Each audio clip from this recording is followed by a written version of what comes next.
our stance in Muay Thai, and as you start training, you can even do this on your own. And anywhere that you have a mirror, you can check your feet out and you can practice being in your stance, moving around in your stance, not losing it, not ever ending up in an off-balance position. Traditional Muay Thai stance, we've got a front leg and a back leg, and our feet are about shoulder width apart. We unlock the knees for a little shock absorption.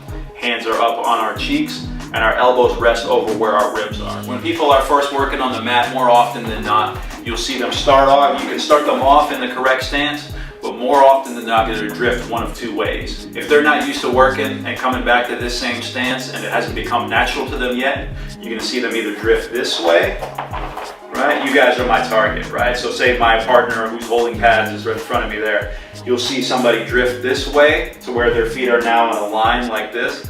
This is not effective in Muay Thai because now I cannot defend myself against attacks here. In boxing, this is okay to get like this in Western boxing because there's only two things you can get hit with. Once that left hand passes you, you're okay here all day. But in Muay Thai, I've got a kick and a knee on this side that I need to be able to defend against.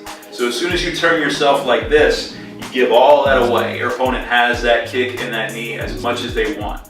Or, this is a little less frequent. Sometimes you'll see people start this way and then they start throwing with their arms and they'll drift to this point where your feet are next to each other. Hey, I have no balance going backward.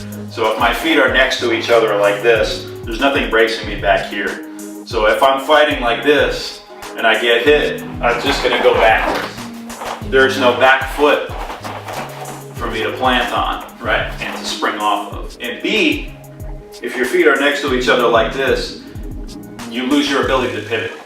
So if I'm here, all of the power in my attacks comes from my feet pivoting, and this pivot, the power of that pivot coming up off of the ground, through my hip and shoulder, and out. If I put my feet next to each other like this, now my punches are just my arms.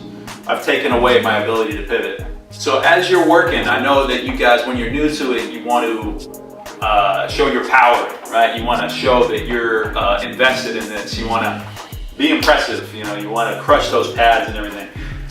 Pay a little bit of attention when you're working to coming back to this stance. And if you have a good trainer, they're going to remind you throughout your training to come back to this stance, because if you start drifting into this, you won't be able to execute your attacks properly. You won't be able to defend against the proper attacks.